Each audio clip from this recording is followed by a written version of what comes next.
Hello friends, welcome to our channel movie house. आज हम जिस फिल्म के बारे में बात करने जा रहे हैं वो है मिडवे। फ्रेंड्स, ये मूवी 2019 में रिलीज हुई थी, जो कि पीरियोडिक एक्शन ड्रामा मूवी है। अगर आपको हमारा वीडियो पसंद आता है तो प्लीज लाइक, शेयर और सब्सक्राइब जरूर करें। तो चलिए स्टार्ट करते हैं अपनी मूवी। फिल्म 1937 में क्योटो में शुरू होती है। Lieutenant commander Edwin Latin Japanese navy के साथ डिनर के बाद एडमिरल इसोरोकु यामामोटो से मिलते हैं। यामामोटो लैटिन से पूछते हैं कि जापान में रहकर तुमने क्या क्या सीखा, लेकिन लैटिन बोलता है मैं तो एक नेवी ऑफिसर हूँ। फिर यामामोटो कहता है कि इसीलिए मुझे यकीन है कि तुम्हारी राय एकदम भरोसेमंद होगी, क्योंकि मैं भी नौसेना में सिपाही रह चुका हूँ वॉशिंगटन में। यामामोटो बोलता है कि चीन पर जीत से हम बहुत उत्साहित हैं और दुनिया में हम भी ताकतवर बनना चाहते हैं अमेरिका की तरह, लेकिन हमें 80% तेल अमेरिका से लेना पड़ता है। अगर उस सप्लाई को कोई खतरा पहुंचा तो शायद हमें कड़े कदम उठाने पड़ेंगे। लैटिन बोलता है कि क्या आप चाहते हैं कि मैं ये जानकारी वॉशिंगटन तक पहुंचा दूं? फिर वो थोड़ी देर रुक कर बोलता है कि युद्ध कोई भी नहीं चाहता। 4 साल बाद सेकेंड वर्ल्ड वॉर शुरू हो चुका है, जिसमें जापान ने चाइना पर अटैक कर दिया है और हिटलर ने पूरे यूरोप पर कब्जा कर लिया है। अमेरिका अपने आप को अभी भी न्यूट्रल रखता है। वहीं पर्ल हार्बर से 1000 मील की दूरी पर पायलट डिक बेस्ट अपने दूसरे साथियों के साथ अपनी रेगुलर एक्सरसाइज के दौरान प्लेन उड़ा रहा है। यूएसएस एंटरप्राइजेस बैटलशिप पर एक खतरनाक लैंडिंग के साथ लैंड कर उसे सावधानी से प्लेन लैंड करना चाहिए और उसे अपने सीनियर वेड मैकलुस्की की बात माननी चाहिए। वहीं यूएस एरिजोना पर रॉय पियर्स क्रू मेंबर्स के साथ प्रार्थना की तैयारी कर रहे हो। कुछ देर बाद अचानक जापानीज प्लेन आते हैं और पर्ल हार्बर पर गोलीबारी शुरू कर देते हैं। जहाज पर बमबारी की जाती है और पायलटों पर गोली मारी जाती है। बेस्ट की पत्नी और बेटी अपने बैकयार्ड से हमले को नोटिस करती है। लैटिन भी हमले को नोटिस करता है और अपने साथी अधिकारियों के साथ शामिल हो जाता है। वहीं पियर्स अपने साथियों को सुरक्षित स्थानों पर पहुंचाने के लिए उनकी मदद करता है, जबकि वो खुद पीछे रह जाता है और वापस लड़ने की कोशिश करता है। वहीं मैकलुस्की अपने जवानों को लड़ने के लिए इकट्ठा करता है। अब यूएस ऑफिशियली वर्ल्ड वॉर का हिस्सा हो जाता है। समुद्र से बॉडी रिकवर की जाती है। बेस्ट पियर्स की बॉडी को पहचानने के लिए आता है। उसकी बॉडी इतनी जल चुकी होती है कि उसे पहचानना लगभग नामुमकिन लगता है। बेस्ट उसे सिर्फ एक रिंग से पहचान पाता है और काफी इमोशनल हो जाता है, क्योंकि वो एक दूसरे के बचपन के दोस्त थे। वहीं जापान में यामामोटो को जापान के अमेरिका पर हमले की न्यूज मिलती है और वो बोलता है कि लगता है कि हमने किसी सोते हुए राक्षस को जगा दिया है। वो तभी लेफ्टिनेंट यामागुची से मिलता है और अपने सारे सीनियर्स के साथ मीटिंग रखता है और अमेरिकी बैटलशिप को उड़ाने की पेशकश रखता है। अब अमेरिका अपना बदला लेने के लिए बेताब होता है। वो चेस्टर निमिट्ज को ये जिम्मेदारी सौंपते हैं और उसे सूचित किया जाता है कि अमेरिका के पास 3 बैटलशिप हैं, जबकि जापान के पास 10 हैं और वो भी बिल्कुल नए। वहीं जापान में अब यामामोटो अपने साथी को बताता है कि वो अपनी योजना पर काम करता रहे। उसका साथी उसे याद दिलाता है कि मिडवे, और वो गर्दन हिला के हाँ करता है। अब कैप्टन बिल पियर्स की श्रद्धांजलि में शामिल होता है और उसकी पत्नी से मिलता है और पियर्स की पत्नी बेस्ट से बोलती है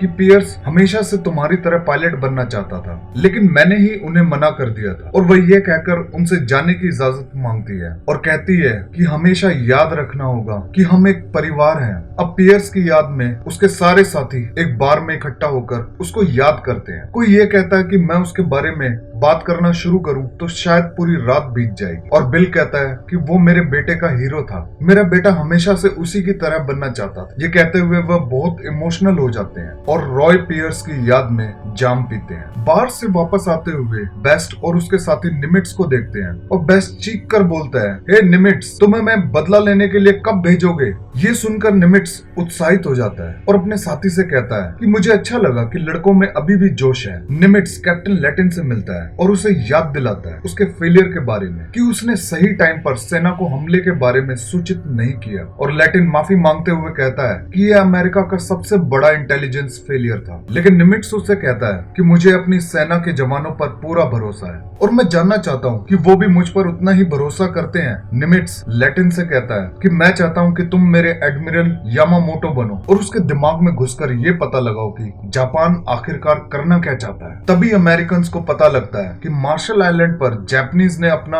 अड्डा बनाया हुआ है। फिर क्या, मैकलुस्की अपने आदमियों को वहां पर भेजकर अटैक शुरू कर देता है और जबरदस्त गोलाबारी करके उनके उस अड्डे को तहस नहस कर देते हैं। कैप्टन बिल हमले से वापस आकर शिकायत करता है कि मेरे पास काफी गोला बारूद नहीं था, वरना मैं उनके सारे बॉम्बर उड़ा देता। वो बात कह ही रहा होता है कि अचानक जापानीज प्लेन को आते हुए देखता है और जापानीज उन पर गोलाबारी करते हैं। इसी हमले के दौरान ब्रूनो गोइडो नाम का एक मशीनिस्ट एक जापानीज बॉम्बर को गिरा देता है, जो कि उनके बैटलशिप के लिए बहुत खतरनाक हो सकता था। इस बात से खुश होकर एडमिरल हेल्सी उसको प्रमोशन देता है। अब लेफ्टिनेंट कर्नल जो डूलिटिल ज्वाइन करते हैं, जो कि दुनिया में सबसे बेहतरीन पायलटों में से एक हैं। उनको ऑर्डर मिला होता है कि वो जापान में घुसकर टोक्यो पर बमबारी करें, इसलिए वे अपने सबसे बेहतरीन प्लेन इकट्ठा करने के लिए आदेश देते हैं। अब कर्नल डूलिटिल जापान पर अपने बम गिराना शुरू कर देते हैं और जापान में कोहराम मच जाता है। डूलिटिल वापसी कर रहे होते हैं कि उनका ईंधन खत्म हो जाता है और उनको जापानीज कब्जे वाले चाइना के एक छोटे से गांव में क्रैश लैंडिंग करनी पड़ती है। अब जापानीज उस छोटे से गांव पर हमला करते हैं जहां पर कैप्टन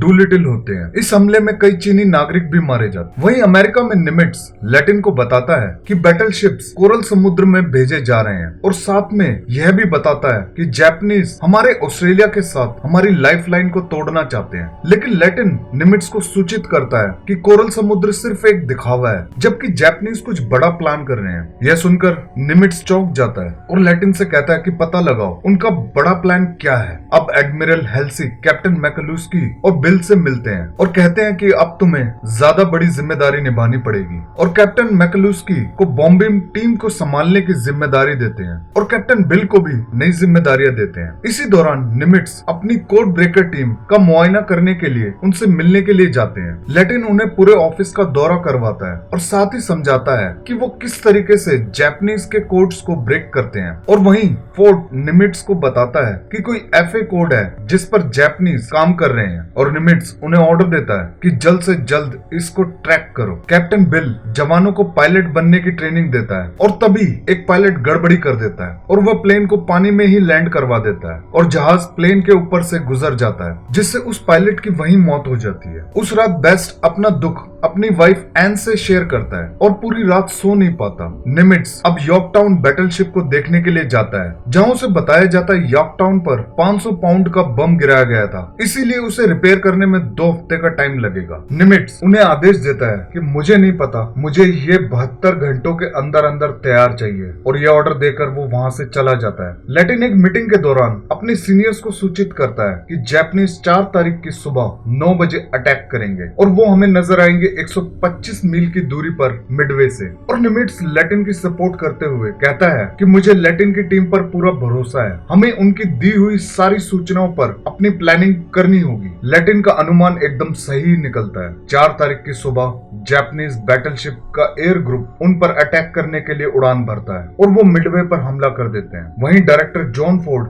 अपना बेस्ट शॉट लेने के लिए अपना कैमरा सेट कर रहे होते हैं और वो जापानीज प्लेन को आते हुए देखकर बहुत एक्साइटेड हो जाते हैं और उन्हें फिल्माने लगते हैं। अब मिडवे आइलैंड एयर ग्रुप अपने प्लान के मुताबिक वापस जापानीज पर हमला करने के लिए उड़ान भरते हैं और वो जबरदस्त हमला करके उनके काफी कैरियर्स को नुकसान पहुंचाकर उन्हें ध्वस्त कर देते हैं। यामागुची कहता है कि सारे प्लेन मिडवे की तरफ से आए थे, हमें उनके बैटलशिप पर जवाबी कार्रवाई करनी होगी और ये कहता है कि मिडवे पर प्लेन्स और टॉर्पीडो से हमला किया जाए। इसी बीच अमेरिकी सबमरीन जापानीज बेड़े पर एक टॉर्पीडो लॉन्च करती है, लेकिन वो चूक जाती है। यामामोटो उस सबमरीन को उड़ाने का आदेश देता है। मैकलुस्की अपने नए तैयार किए हुए पायलटों के साथ जापानीज बैटलशिप पर हमला करने के लिए आगे बढ़ते हैं और उन पर भारी बमबारी करते हैं, जिससे जापानीज नेवी को बहुत ज्यादा नुकसान पहुंचता है। युद्ध के बीच में गेडो और उसके साथी जापानीज के हाथ लग जाते हैं और उन्हें कैरियर पर लाया जाता है और वह उनसे उनके जहाज की जानकारी मांगते हैं, लेकिन बदले में गेडो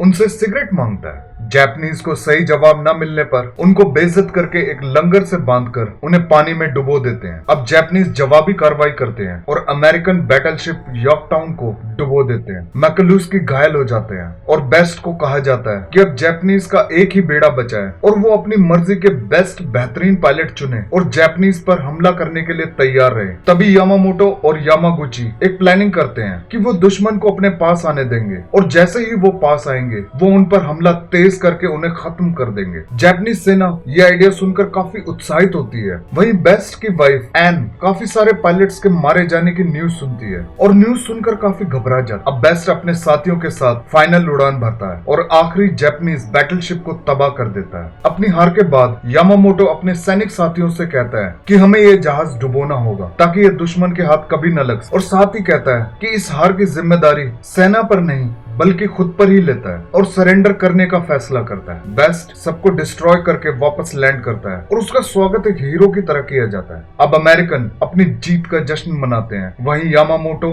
और यामागुची अपने जहाज के साथ डूबने का फैसला करते हैं। सारे अमेरिकन सैनिक अब घर वापस लौटते हैं। बेस्ट अपनी वाइफ एन से वापस मिलता है और साथ ही अपनी वाइफ को इन्फॉर्म करता है कि अब वो कभी भी उड़ान नहीं भर पाएगा क्योंकि डॉक्टर्स ने उसे बताया है कि उसने कास्टिक धुएं में सांस ली थी। एन बेस्ट के घर आने पर बहुत खुश है और वो उससे कहते हैं कि तुम बस सुरक्षित वापस आ गए। ये कहते हुए उसे गले लगा लेती है। फ्रेंड्स, फिल्म यहीं खत्म हो जाती है। Thanks for watching. बाय, चाओ।